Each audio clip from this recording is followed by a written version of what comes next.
So good morning dear students, good morning to all of you. और आज 10th class की electricity chapter physics के अंदर हम सभी टाइप के न्यूमेरिकल सोल्व करने वाले हैं और ये पूरा एक कॉम्बो पैक होने वाला आप लोगों के लिए। तो आप अपनी नोटबुक और पेन साथ लेकर बैठे। कुछ क्वेश्चन मैं आपको बोलूंगा, आपने वो राइट डाउन करने, बहुत इंपॉर्टेंट है, बोर्ड में आने ही आने हैं। राइट, इनमें से आपको जरूर क्वेश्चंस मिलेंगे और ये फॉर्मूला आपके सामने लिखे हैं, ये वो सारे फॉर्मूला है जो इलेक्ट्रिसिटी चैप्टर में न्यूमेरिकल सोल्व करते टाइम यूज होने वाले हैं। और सिर्फ ये न्यूमेरिकल्स में ही काम नहीं आएंगे, ये ऑप्शन टाइप में भी आपसे पूछे जाते हैं और इन फॉर्मूला की हेल्प से आप डेफिनेशन भी बना सकते हैं। तो देखिए कौन कौन से फॉर्मूला है। चलिए सबसे पहले इन्हीं का रिवाइज कर लेते हैं। Q, पहला formula Q is equal to NE। इस फॉर्मूले का यूज हमें वहां करना है जहां पर क्वेश्चन में हमें नंबर ऑफ चार्ज दे दिया हो कि भाई किसी बॉडी के ऊपर इतने सारे इलेक्ट्रॉन भेजे गए हैं, बताइए उस बॉडी का नेट चार्ज कितना होगा। या किसी बॉडी से इलेक्ट्रॉन निकाल लिए गए तो नेट चार्ज कितना होगा। तो वहां पर जो ये N है, N क्या है? Number of charge. अगर 200 इलेक्ट्रॉन निकाले हैं तो N की वैल्यू कितनी हो गई? 200। और E क्या है? एक इलेक्ट्रॉन का चार्ज, एलिमेंट्री चार्ज, जिसकी वैल्यू कितनी होती है? 1.6 10⁻⁻19 कूलम। तो अब N देके वो नेट चार्ज पूछ सकता है या नेट चार्ज देके वो N भी पूछ सकता है। कैसे? कि 1 कूलम चार्ज में कितने चार्ज पार्टिकल होते हैं। क्या पूछा उसने? N क्या दिया है? 1 कूलम चार्ज में Q दे दिया, नेट चार्ज दे दिया, भाई 1 कूलम में कितने चार्ज पार्टिकल होंगे, N पूछ लिया। तो ऐसी जगहों पे हम ये लगाएंगे और जो हमारे करंट वाले न्यूमेरिकल आएंगे उनमें भी हम इसी को यूज करेंगे। दूसरा हमारा electric potential, work done per unit charge. एक यूनिट चार्ज को किसी पॉइंट तक लेकर आने में जो हम वर्क करते हैं, that work done is called electric potential. और इलेक्ट्रिक पोटेंशियल क्या है? किसी पॉइंट का होता है। तो किसी पॉइंट तक इलेक्ट्रिक फील्ड के अंदर जब हम किसी चार्ज को लेकर आते हैं, बट चार्ज की मात्रा कितनी होनी चाहिए? Yes, 1 coulomb. तो 1 कूलम चार्ज को लेकर आने में जो वर्क करेंगे, इलेक्ट्रिक पोटेंशियल, W/Q इसका फॉर्मूला बनता है। दूसरा फॉर्मूला वोल्टेज का हमारा ओम्स लॉ से कौन सा बनता है? V is equal to IR। तो वोल्टेज के कितने फॉर्मूले आप बना सकते हैं ये आप भी जानते हैं, तो आप इस तरीके से उसको लिख लीजिए। करंट पूछा है, I is equal to Q/T, the rate of flow of charge in a particular direction is called electric current. तो इलेक्ट्रिक करंट की डेफिनेशन भी आप यहां से बना सकते हैं, चार्ज पर यूनिट टाइम। एक सेकंड में कितना चार्ज फ्लो होता है किसी वायर से, चार्ज की वह क्वांटिटी उस वायर के अंदर क्या कहलाती है? Electric current. फॉर एग्जांपल किसी वायर से 2 कूलम चार्ज एक सेकंड में जाता है, तो इसका मतलब उस वायर में कितना करंट है? Yes, 2 ampere. किसी वायर से 10 कूलम चार्ज जाता है 1 सेकंड, इसका मतलब क्या है? उसके अंदर कितना कितना करंट चल रहा है? Yes, 10 ampere. तो I is equal to Q/T, इस फॉर्मूले का यूज करके हम करंट भी निकाल सकते हैं। अगर करंट और टाइम दिया है तो चार्ज निकाल सकते हैं। राइट, चार्ज दिया है और करंट दिया है तो टाइम निकाल सकते हैं।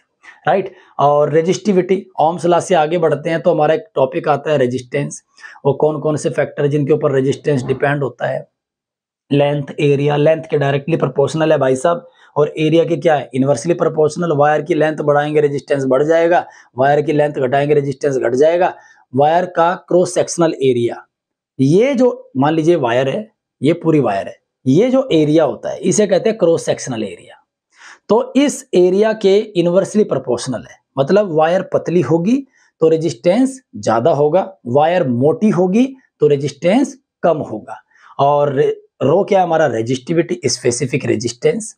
राइट, जिसका लेंथ और क्रॉस सेक्शन एरिया बदलने पे रेजिस्टिविटी पे कोई फर्क नहीं पड़ता। लेंथ, वायर की लेंथ और क्रॉस सेक्शनल एरिया बदलने से सिर्फ रेजिस्टेंस चेंज होता है। तो रेजिस्टिविटी का यहां से हमने फॉर्मूला बना लिया। ओके, फिर कॉम्बिनेशन ऑफ रेजिस्टेंस, बहुत सारे रेजिस्टेंस हमारे कंबाइन होते हैं किसी सर्किट के अंदर, तो अगर वो सीरीज में है तो सीरीज वाला फॉर्मूला लगाएंगे R1 plus R2 plus R3, और अगर वो पैरेलल में है तो ये वाला फॉर्मूला हम वहां पर यूज करेंगे 1/R1 plus 1/R2 plus 1/R3। और उसके बाद फिर हीटिंग इफेक्ट वाला टॉपिक आता है, तो उसमें किसी वायर में जब हम करंट देते हैं तो कुछ समय के बाद हम देखते हैं उस वायर का टेम्परेचर बढ़ जाता है। इलेक्ट्रिसिटी के अंदर यही फिनोमिना क्या कहलाती है? Yes, heating effect of electric current. तो हीट कितनी पैदा हुई? H is equal to QV। अगर चार्ज दिया है, पोटेंशियल डिफरेंस दिया तो ये फॉर्मूला लगाएंगे। अगर वोल्टेज दी है, करंट दिया है, टाइम दिया तो VIT हो गया। और अगर करंट दिया है, रेजिस्टेंस दिया है और टाइम दिया है और हीट पूछी है तो ये वाला फॉर्मूला हम यूज करेंगे, H is equal to I² RT। ज्यादातर यही फॉर्मूला हमारा यूज होता है, I² RT। नाउ पावर क्या होती है? रेट ऑफ डूइंग वर्क, पर सेकंड किया गया वर्क, उसे हम पावर कहते हैं। अब दो दोस्त हो, एक दोस्त किसी काम को 5 सेकंड में करता है, एक दोस्त उसी काम को 2 सेकंड में करता है, तो किसकी पावर ज्यादा है? यस, दो वाले की। तो 1 सेकंड में जो जितना ज्यादा कार्य करेगा उसकी पावर उतनी ज्यादा। तो rate of doing work is called power. और वर्क W का मैंने फॉर्मूला पुट करके VI बना दिया यहाँ पे, और फिर V की वैल्यू IR रख दी हमने, तो क्या बन गया? I² R। तो पावर के हमारे फॉर्मूले ज्यादातर जो हमारा यूज होता है पावर का VI, P is equal to VI, P is equal to VI रट लेना है, और I² R। इसके बाद लास्ट में हो सकता है आपको दिखाई ना दे रहा हो, 1 किलोवाट आवर, एक नंबर में कभी भी आ जाता है। 1 किलोवाट आवर में कितने जूल है? 1 किलोवाट आवर किसकी यूनिट है? बताइए। टाइम की यूनिट है, एनर्जी की यूनिट है, किसकी यूनिट है? एनर्जी की यूनिट है। तो किलोवाट आवर इलेक्ट्रिक एनर्जी की यूनिट होती है। तो चलिए अब क्वेश्चन करते हैं गाइज। पहला क्वेश्चन है हमारा, how many electrons pass through a wire in 1 minute. क्या दिया है? टाइम दे दिया भाई साहब ने 1 minute. If the current passing through the wire, ओहो 2 मिली एम्पियर, ओहो 200 मिली एम्पियर।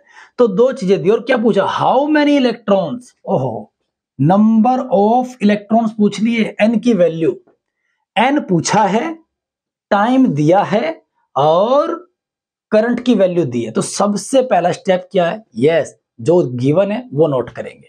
तो सॉल्यूशन बहुत अच्छे से करना है आपने, बिल्कुल अच्छे से नीट एंड क्लीन तरीके से। तो क्या लिखेंगे? गिवन क्या दिया है भाई साहब? टाइम दिया है, कितना? 1 मिनट। 1 मिनट के सेकंड बनाएंगे तो कितना हो गया? 60 सेकंड। उसके बाद करंट दिया है I is equal to 200 milliampere. अच्छा, मैंने यहां पे टाइम को सेकंड में कन्वर्ट क्यों किया? क्योंकि टाइम की SI यूनिट क्या होती है? सेकंड। अगर मैं टाइम को SI यूनिट के हिसाब से ले रहा हूं तो करंट को भी मैं SI के हिसाब से लूंगा, उसी हिसाब से लो, फिर एक ही पैटर्न में। तो करंट की SI यूनिट होती है एम्पियर, मिली एम्पियर नहीं होती। तो मिली एम्पियर को हम एम्पियर में कन्वर्ट करेंगे। अब मिली में कितने होते हैं भाई? एक का 1000वां हिस्सा मिली कहलाता है। मान लीजिए 1 मीटर है, उसको 1000 पार्ट करेंगे तो उसका एक पार्ट क्या कहलाएगा? 1000वां हिस्सा। 1 मिलीमीटर का 1 मीटर का 1000वां हिस्सा 1 मिलीमीटर कहलाएगा। तो मिली का मतलब होता है 10 टू द पावर -3। 1000 से डिवाइड करेंगे 10 की पावर 3 कह सकते, वो ऊपर आके माइनस की हो जाएगी। तो 200 into 10 to the power -3 ampere, ये मेरा करंट आ गया। एन पूछा है भाई साहब ने, देखिए क्या लगा सकते हैं, ये वाला फॉर्मूला उठा लीजिए। I इज इक्वल टू, इनमें से देखिए यही मैच हो रहा है, I और T, और N पूछा है, लेकिन इसमें तो Q है। लेकिन हमें एक चीज और पता है, Q की वैल्यू भी पता है, Ne, तो पुट कर सकते हैं। तो using I is equal to Q by T, Q की वैल्यू Ne अपॉन T। यहां से में n निकालना है, तो n की वैल्यू निकाल दीजिए, t को इधर ले आइए, e को नीचे ले आइए, तो n is equal to I T upon E। सारी वैल्यू पुट कीजिए फटाफट से, जल्दी। I की वैल्यू कितनी है? 200 into 10 to the power -3, T की वैल्यू कितनी है भैया 60 सेकंड, अपॉन ई की वैल्यू क्या होती है charge on one electron, elementary charge. तो ई की वैल्यू कितनी है 1.6 10 टू द पावर -19। अब इसको कैलकुलेट कीजिए, फटाफट से कैलकुलेट कीजिए, देखिए कितना आएगा निकल के। 10 टू द पावर -19 को ऊपर ले जाइए, लेके जाइए, तो n इज इक्वल टू 200। अच्छा चलिए 10 to the power -3 into 60 10 to the power 19 upon 1.6। इस पॉइंट को हटाने के लिए एक जीरो और बढ़ा लेते हैं। सबसे पहले पावर का सॉल्यूशन करेंगे, कितनी पावर है 1 2 3 3 0 4, तो 10 टू द पावर, ये सारी जीरो अगर मैं हटा दूं तो 10 टू द पावर 4 लिख सकता हूं इसको। 10 टू द पावर 19 पहले से ही है, तो क्या बन जाएगा हमारा, इधर लिख लेते हैं। तो n is equal to 2 into 10 to the power -3 into 10 to the power 4 into 10 to the power 19, और 2 की मल्टीप्लाई 6 में करेंगे तो कितना हो जाएगा 12 अपॉन 16। 2 से डिवाइड कीजिए 8, 6 फिर डिवाइड कीजिए 3 4, तो n is equal to 3/4 into में 10 टू द पावर 4 माइनस के 3, 10 की पावर 1 बची, और 1 और 19 यहां पे है, तो कितना हो जाएगा यस 20, तो 10 टू द पावर 20। अब 4 से डिवाइड करेंगे 3 को तो कितना आएगा, n इज इक्वल टू 0.47 जा 28, तो 7, और फिर कितना आया हमारा 2 बचा,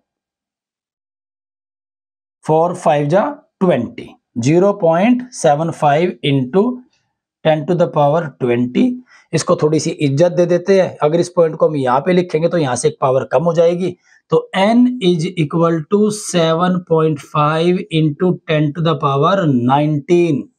इतने सारे इलेक्ट्रॉन फ्लो हो रहे हैं भाई साहब, कितने, how many electrons pass through in wire 1 minute. तो 1 मिनट में अगर उस वायर में इतना करंट चल रहा है, तो इतना करंट चलने का मतलब है कि 1 मिनट के अंदर इतने सारे इलेक्ट्रॉन उस वायर से पास हो जाएंगे। आंसर तो 7.5 इंटू 10 टू द पावर 19, ये इसका आंसर है। अब फटाफट से दूसरा क्वेश्चन, ये आपने लिखना है, मैं रफ करता जाऊंगा, आप लिखते जाइए। तो दूसरा क्वेश्चन है हमारा, calculate the work done, note down कीजिए guys, calculate the work done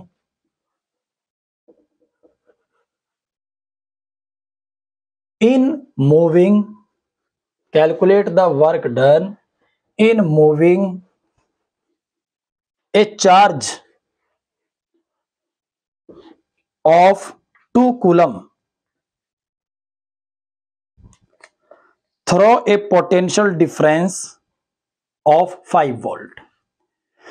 question कुछ इस तरीके से है, calculate the work done in moving, calculate the work done in moving a charge of 2 coulomb through a potential difference of 5 volt. I hope आपने note कर लिया होगा। अब फटाफट से इसका सॉल्यूशन करते हैं। तो क्या दिया इस क्वेश्चन में, कैलकुलेट द वर्क डन, सबसे पहली बात है हमें वर्क पूछा है, in moving a charge of 2 coulomb, charge दे दिया, क्यू की वैल्यू दे दी भाई साहब ने 2 coulomb, through a potential difference of 5 volt, potential difference V दे दिया, कितना 5 वोल्ट। W पूछा है, देखिए कौन सा फॉर्मूला सूट होता है इसमें, देखिए है कहीं किसी फॉर्मूले में VWQ, यस ये रहा, तो W इक्वल टू क्या हो जाएगा QV, क्रॉस मल्टीप्लाई, तो यूजिंग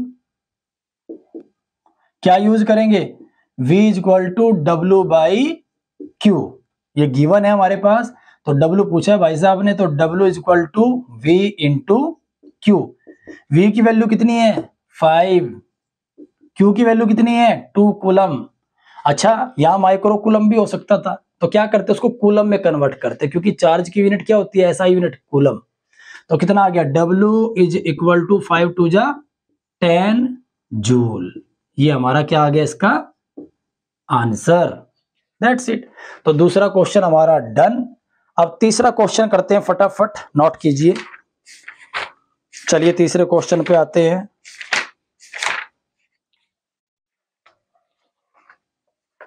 और ये थोड़ा सा कंसेप्चुअल टाइप क्वेश्चन है। दो क्वेश्चन है और दोनों मिलते जुलते हैं बट डिफरेंस है। पहला क्वेश्चन, तीसरा क्वेश्चन लिखिए आप। You have a resistance of 5 ओम। आपके पास 5 ओम का एक रेजिस्टेंस है और you cut it into 4 equal parts. इसको आपने 4 इक्वल पार्ट्स में काट दिया। What is the resistance of each part.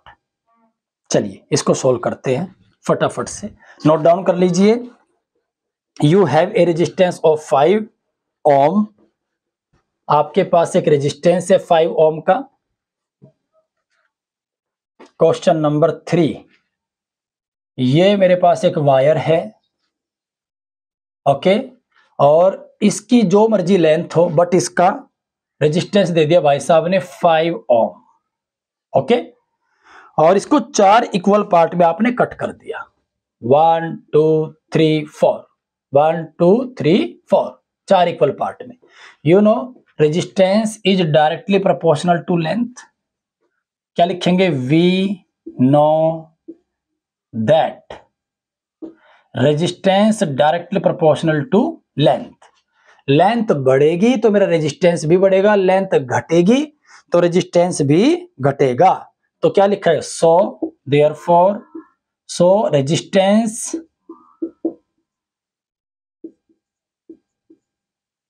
Of each part, her part का रेजिस्टेंस क्या हो जाएगा मेरा, तो इज इक्वल टू टोटल 5 है, 4 पार्ट किए भैया, तो डिवाइड कर देंगे तो कितना आ जाएगा 1.25 ओम। छोटा सा क्वेश्चन था, इस टाइप का क्वेश्चन कई बार आ जाता है। और अगला क्वेश्चन थोड़ा सा इंपॉर्टेंट है। अच्छा एक चीज और इसमें नोट करनी है, जब हम इसको कट करेंगे तो इसकी लेंथ चेंज हो रही है, ना तो इसका एरिया चेंज हो रहा है ना इसकी रेजिस्टिविटी चेंज हो रही है। रेजिस्टिविटी तभी चेंज होगी जब मटेरियल चेंज होगा। हमने वायर को कट किया है, वायर वही है ना, उसका एरिया बदला, एरिया भी वही है, उसकी लेंथ को काट के हमने छोटा कर दिया, 4 पार्ट में डिवाइड कर दिया, तो एरिया भी नहीं बदला उसका, राइट, उसकी रेजिस्टिविटी भी नहीं बदली, तो सिर्फ लेंथ बदली है। तो लेंथ कितनी हुई, 4 गुना कम हुई है, तो रेजिस्टेंस भी 4 गुना कम हो जाएगा। लेंथ बढ़ेगी तो रेजिस्टेंस भी बढ़ेगा। ठीक है गाइज, ये याद रखना कि उसने काटा है, उसने वायर को खींचा नहीं है। अगर वो वायर को खींचेगा तो लेंथ चेंज होगी, लेकिन लेंथ के साथ साथ एरिया भी चेंज होगा, क्योंकि जब हम किसी वायर को पकड़ के खींचते हैं तो वो पतली भी हो जाती है। तो जो ये क्रॉस सेक्शनल एरिया होता है, ये वाला जो एरिया होता है, ये हमारा क्या हो जाता है, पतला हो जाता है। मोटी वायर पतली हो जाती है खींच के। तो ध्यान, इस चीज का ध्यान देना आप लोगों ने। अगला क्वेश्चन करते हैं, बहुत अच्छा क्वेश्चन है। क्वेश्चन लिखिए, तब तक मैं इसको रफ कर लेता हूं जी। The length of a wire is doubled by pulling it. एक वायर को खींच के उसकी लेंथ को डबल कर दिया भाई साहब। Find the new resistance. Question number 4 लिख लेते हैं। The length of a wire is doubled by pulling it. Find new resistance. नया रेजिस्टेंस फाइंड आउट कीजिए, पूछा है। चलिए अब पूरा कंसेप्ट देखते हैं क्या है। हमें पता है solution, we know that are directly proportional to length and are inversely proportional to area। हमें पता है कि लेंथ के डायरेक्टली प्रोपोर्शनल रेजिस्टेंस, लेंथ बढ़ेगी तो रेजिस्टेंस बढ़ेगा, एरिया बढ़ेगा तो रेजिस्टेंस घटेगा, एरिया घटेगा तो रेजिस्टेंस बढ़ेगा। ठीक, मेरे पास एक वायर है, ये एक वायर है और इस वायर को थोड़ा सा बड़ा बनाते हैं। इसकी लेंथ L है, इसका क्रॉस सेक्शनल एरिया A है, इस पे दोनों तरफ फोर्स लगाया और इसको खींच के डबल कर दिया, तो जब ये डबल होगी तो पतली भी हो जाएगी। लेंथ इसकी पहले से डबल हो गई, कितनी? 2L। New length, new area of cross section, ये वाला एरिया कितना हो जाएगा? पहले A था, अब हो जाएगा A/2। लेंथ डबल होगी तो एरिया हाफ, लेंथ ट्रिपल होगी 3 गुना हो जाएगी तो एरिया भी 3 गुना कम हो जाएगा, उसी रेशियो में। Now old resistance, R old, क्या आता है हमारा formula? Rho L by A, ये वाला फॉर्मूला यूज करेंगे, R equal to rho L by A. ये हमारा ओल्ड है, डब्बे में बंद करेंगे भाई साहब को, इक्वेशन फर्स्ट लिखेंगे क्योंकि आगे काम आएगी। न्यू रेजिस्टेंस, अच्छा मैंने अभी थोड़ी देर पहले बताया था कि हमने वायर की लेंथ को बदला है, एरिया चेंज हुआ है, उसकी लेंथ भी चेंज हुई है, बट रेजिस्टिविटी चेंज नहीं हुई क्योंकि हमने वायर को नहीं बदला, वायर की शेप बदली है, मटेरियल वही है, तो रेजिस्टिविटी मटेरियल की प्रॉपर्टी है, राइट। तो लेंथ और एरिया चेंज होने से रेजिस्टिविटी नहीं बदलती, तो रेजिस्टिविटी उसकी जो की त्यों रहेगी जैसे पहले थी। नाउ न्यू रेजिस्टेंस, रेजिस्टिविटी वही रहेगी, लेंथ कितनी हो गई भाई साहब की? 2L, एरिया कितना होगा? A/2, ये 2 ऊपर आ जाएगा, और R new is equal to 2 2 जा 4, 4 को आगे लिख लेते हैं, 4 इंटू में रो L बाई ए। ये किसकी वैल्यू है? रो L by A. Equation first में देखिए, R ओल्ड, तो न्यू रेजिस्टेंस R न्यू कितना हो गया? 4 टाइम्स किसका? यस, ओल्ड रेजिस्टेंस का। तो हम क्या लिखेंगे आंसर में? So new resistance become 4 times of old resistance, 4 Guna resistance बढ़ जाएगा अगर किसी वायर की लेंथ को हम खींच के डबल करते हैं। तो रेजिस्टेंस कितना बढ़ेगा? डबल नहीं, 4 टाइम्स। कई बार आपको लगता है कि डबल हो जाएगा रेजिस्टेंस भी क्योंकि लेंथ के डायरेक्टली प्रोपोर्शनल है, बट ध्यान रहे लेंथ बढ़ेगी, खींच रहे हैं उसको, तो उसका एरिया भी कम हो रहा है, तो एरिया आधा होने से रेजिस्टेंस फिर डबल हो गया, लेंथ डबल होने से फिर डबल, तो 2 बार डबल हुआ, तो कितना हुआ? Yes, 4 times. अगला क्वेश्चन नोट कीजिए फटाफट, और मुझे पूरी उम्मीद है कि आप लोग पूरा एंजॉय कर रहे होंगे, और न्यूमेरिकल्स बड़ा जबरदस्त है ये, और इस बुक के सबसे हॉट न्यूमेरिकल में से है, बड़ा अच्छा न्यूमेरिकल है। चलिए करते हैं, इसका डायग्राम में बना देता हूं। अगर ये क्वेश्चन आएगा तो 3 नंबर से कम नहीं आएगा, ये मेरा वादा है आपसे। इस टाइप का कोई भी क्वेश्चन आएगा तो 3 नंबर से कम नहीं आएगा। ये जो रेजिस्टेंस वाले, रेजिस्टिविटी वाले हैं, करंट, चार्ज बताओ कितना है, ये वर्क बताओ, ये 2 नंबर 1 नंबर के क्वेश्चन है। अभी 3 नंबर का बापू आ रहा है इनका सबका, तो वो बापू कौन है भाई देख लेते हैं अब।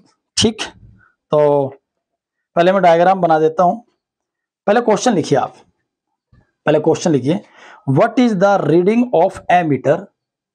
सर्किट में एक एमीटर लगा है, उसकी रीडिंग बतानी है इन द गिवन सर्किट।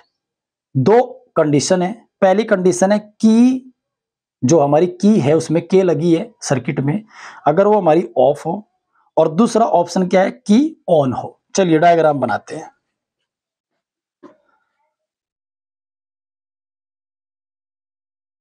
ये हमारा 8 ओम का रेजिस्टेंस, और ये लगी है हमारी यहां पर की, यहां पर की लगी है, और भैया ये एक दूसरा रेजिस्टेंस लगा है 4 ओम का, और एक रेजिस्टेंस हमारा यहां पर लगा है 2 ओम का, और यही लगी हमारी बैटरी नेगेटिव, और यहां लगा हमारा एम्पियर मीटर, एमीटर, जो हमें करंट बताता है। ये डायग्राम है। ओके क्या बताना, what is the reading of ammeter.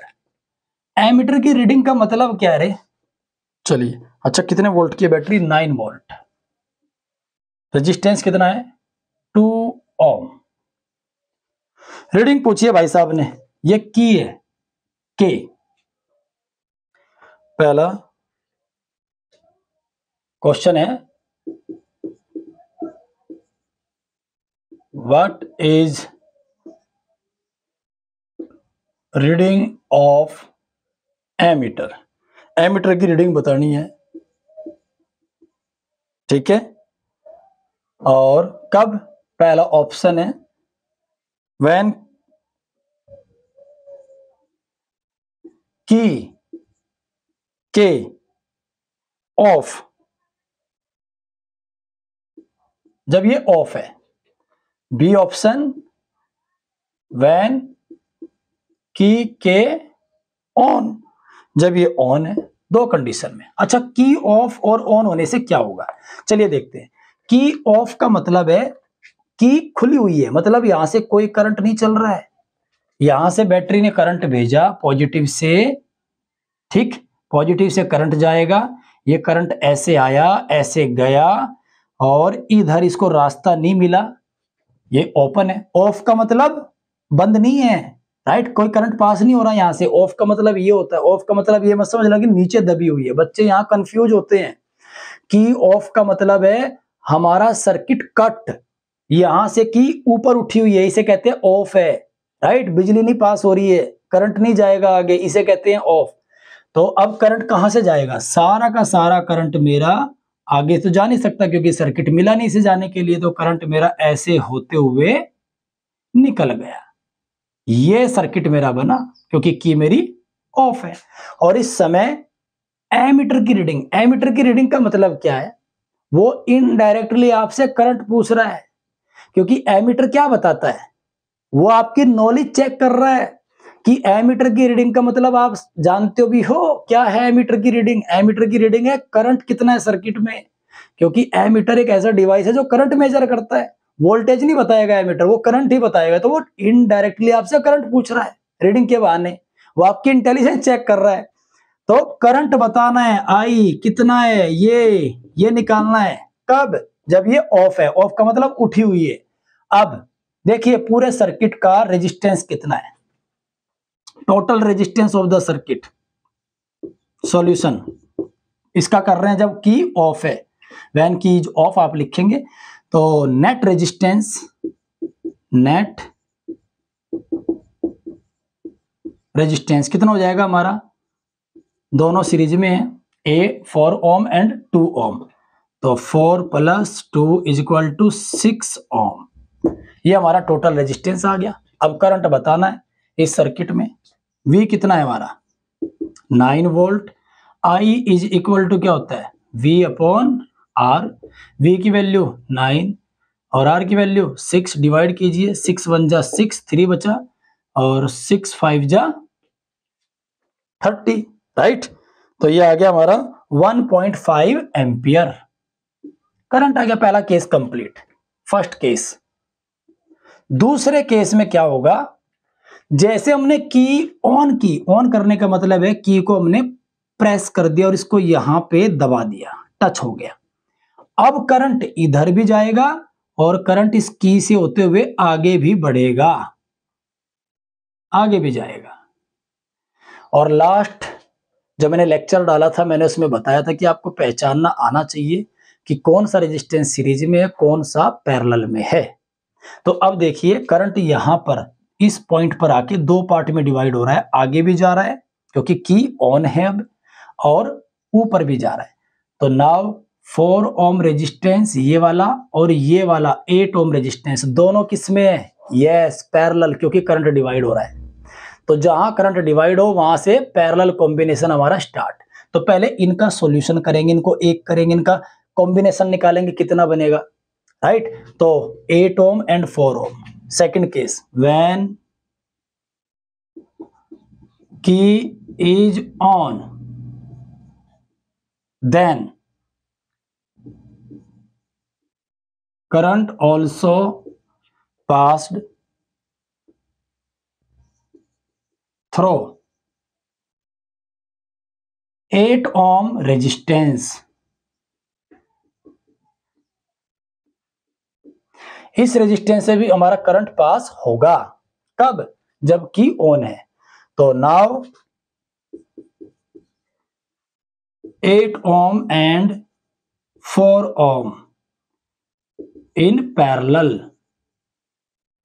तो पहले इनका सॉल्यूशन करेंगे, दोनों पैरेलल में। चलिए रफ कर लेते हैं ऊपर से, आई होप आपने नोट कर लिया होगा, तो इसको रफ कर लेते हैं। तो इनका पैरेलल रेजिस्टेंस निकालिए combination. So RP is equal to, एक डायरेक्ट बताता हूं मैं, 1/RP is equal to 1/R1 plus 1/R2। दो रेजिस्टेंस है, इनका एलसीएम लेंगे। एलसीएम लेने के बाद क्या आएगा, एलसीएम R1 R2, फिर ऊपर आएगा R2 प्लस R1। फिर इनको उल्टा भी करेंगे क्योंकि आरपी चाहिए अपने को, तो 1/RP थोड़ा ना चाहिए, आरपी चाहिए। तो आरपी को उल्टा करेंगे तो फॉर्मूला क्या बन जाएगा इसका, इसको सोल्व करने के बाद RP is equal to R1 into R2 upon R1 plus R2। यहां तक यही फॉर्मूले का सॉल्यूशन हमारा ये बनेगा।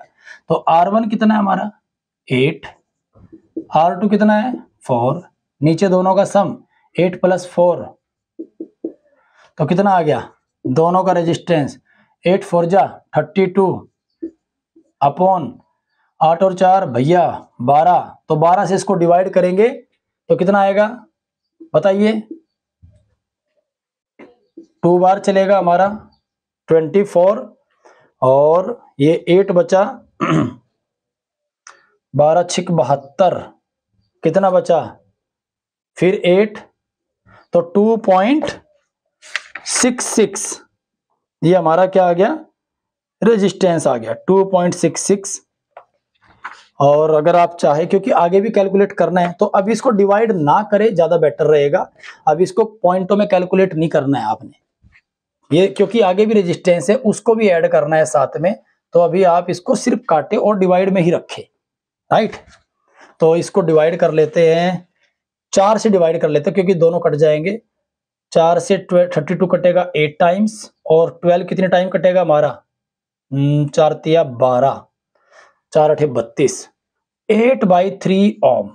इन दोनों का मिलके 8/3 ओम आया, 8/3 इन दोनों का। अब ये 8/3 दोनों का, और ये 2 ओम किसमें है, सीरीज में। अब ये दोनों एक हो चुके हैं, तो ये दोनों मिलके एक हो गए, और कितना हुआ एक 8/3। अब ये सारा किसमें है, सीरीज में। तो now 8/3 ohm and 2 ohm are in series. इसको कर लीजिए, सीरीज में है दोनों, तो कितना आ जाएगा हमारा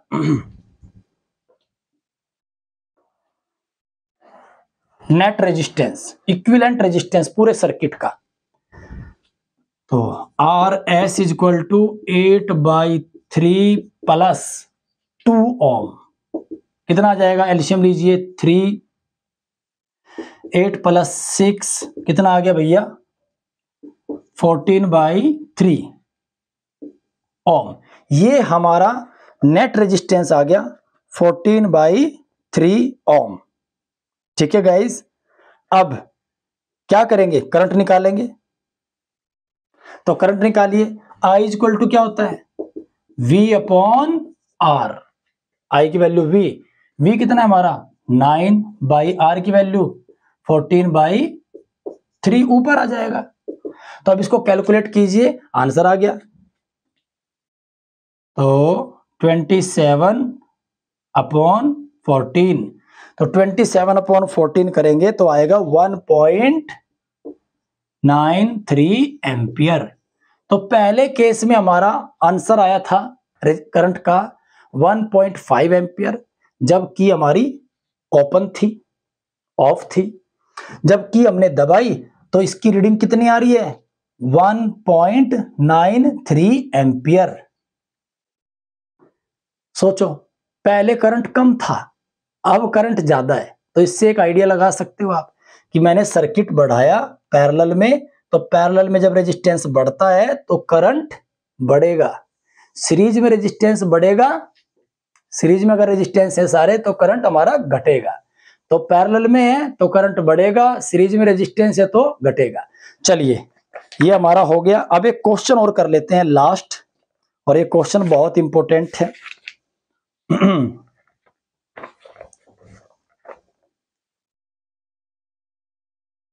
लास्ट क्वेश्चन है गाइस, ये आपने घर से करना है, मैं आपको दे देता हूं। ये आपने खुद करना है क्वेश्चन, क्योंकि मेरा टाइम हो चुका है जाने का, दूसरी क्लास का टाइम हो चुका है। तो मैं स्टेटमेंट देके जा रहा हूं आपको, आपने मुझे कैलकुलेट करके कमेंट में इसका आंसर जरूर डालना है। Calculate the resistance of A bulb. Question,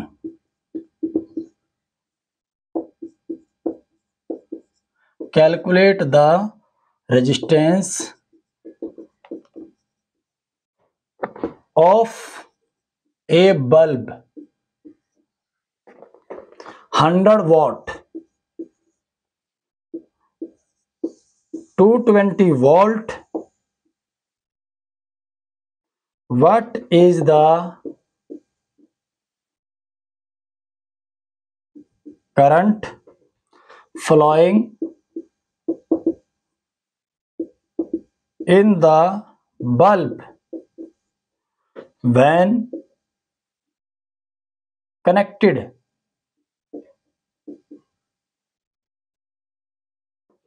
across